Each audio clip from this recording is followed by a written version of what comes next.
Muito bem-vindos, eu sou a Jaque, este é o canal A Mãe Sou Eu e hoje nós vamos contar mais um pedacinho da história da Helena e hoje nós vamos falar sobre introdução alimentar. Se você não é inscrito aqui no canal ainda, eu convido você a já se inscrever e você que está aqui sempre assistindo, ative o sininho de notificação, assim você fica sabendo em primeira mão quando nós postarmos vídeos. E você pode fazer isso agora, enquanto eu rodo a vinheta.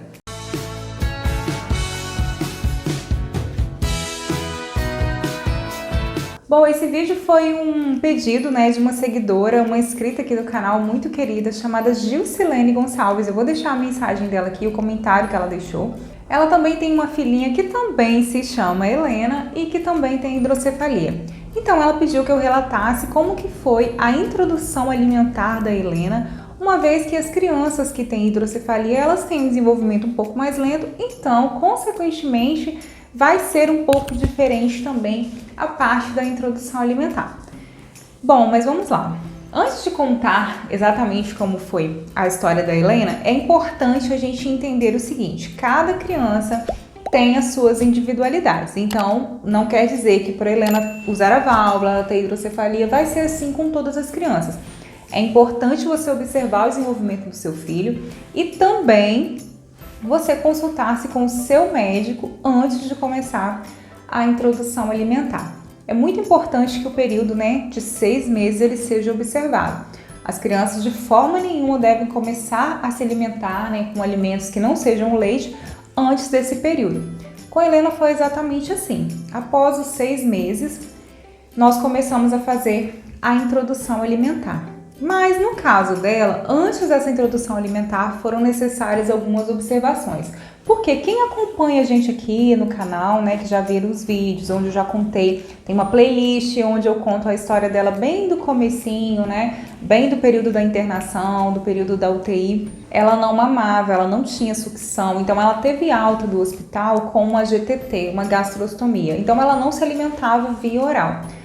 Para começar a fazer a introdução alimentar, nós já havíamos passado pela gastro, ela já estava tomando leite via oral, e aí começamos a fazer alguns exames, onde a gente fez uma videoglutograma, que é um vídeo mesmo, onde é gravado a criança mamando, o trajeto do leite ele é gravado, ela toma o leite com um contrastezinho, com o bário, e aí esse trajeto ele é filmado, por isso o videoglutograma, e se tiver alguma obstrução, alguma coisa, alguma disfagia, é detectado nesse momento.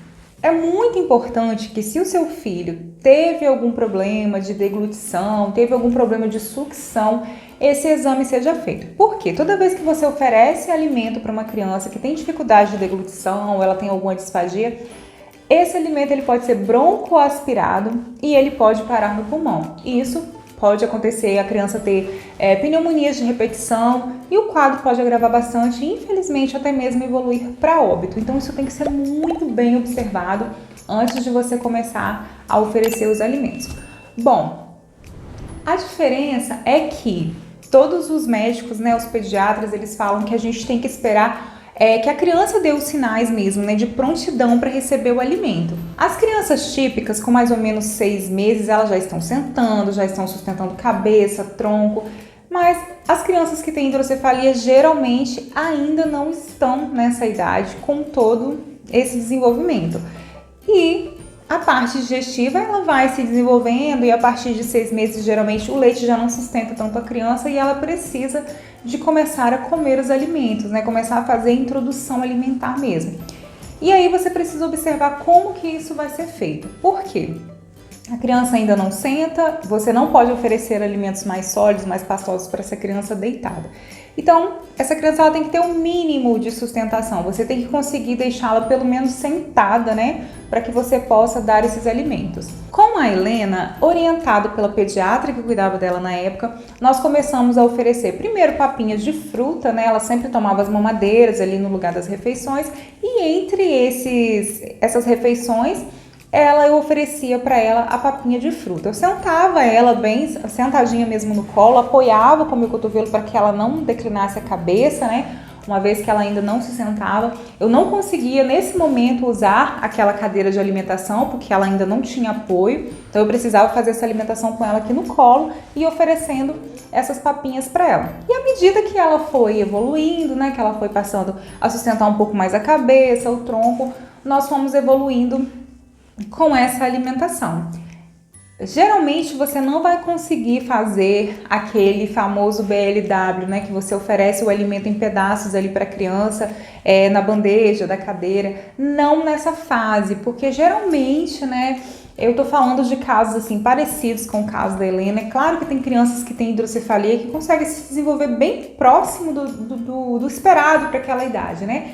Então aí é um pouco diferente. Mas para as crianças que têm um pouco mais de hipotonia, que demoram um pouco mais a ter essa sustentação, a gente vai ter que esperar um pouquinho mais essa parte, né, do BLW. A Helena tá com 3 anos agora. E recentemente que ela começou a comer dessa forma, né, de pegar mesmo a comida em pedaços e levar à boca.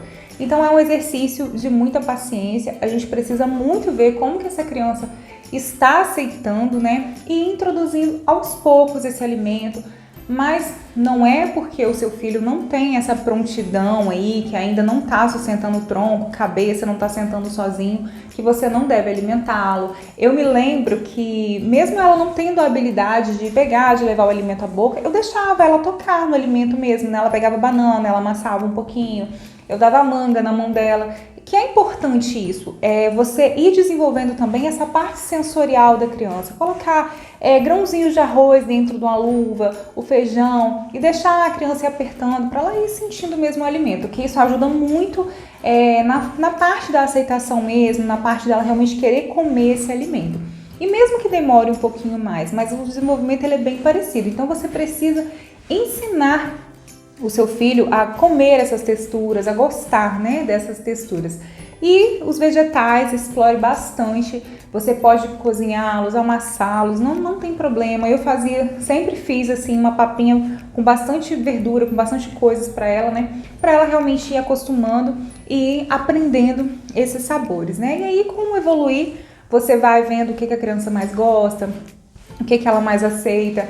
E ela com certeza vai se desenvolver e vai chegar um momento que ela vai estar comendo como todos da casa, né? É importante a gente ter um pouquinho mais de paciência, porque requer mesmo essa questão de desenvolvimento, a gente vai ter que observar um pouquinho a mais, ela vai ficar comendo assim comidas pastosas durante um tempo maior, mas essa evolução ela vem com o tempo e é muito possível sim você conseguir fazer essa introdução alimentar aí mesmo para uma criança atípica. Como eu falei no começo, é claro que o vídeo não substitui você passar por uma consulta. Eu estou relatando como aconteceu com a Helena, mas é importante você entender a individualidade do seu filho e sempre fazer isso com a orientação do seu médico, né, o pediatra que cuida. Se você ficou com alguma dúvida ainda, pode deixar aqui nos comentários ou você pode procurar a gente lá no Instagram, a página @mãesoueu1, e vai ser um prazer interagir com cada um de vocês. Muito obrigada pela sua companhia, um beijo e até o próximo vídeo.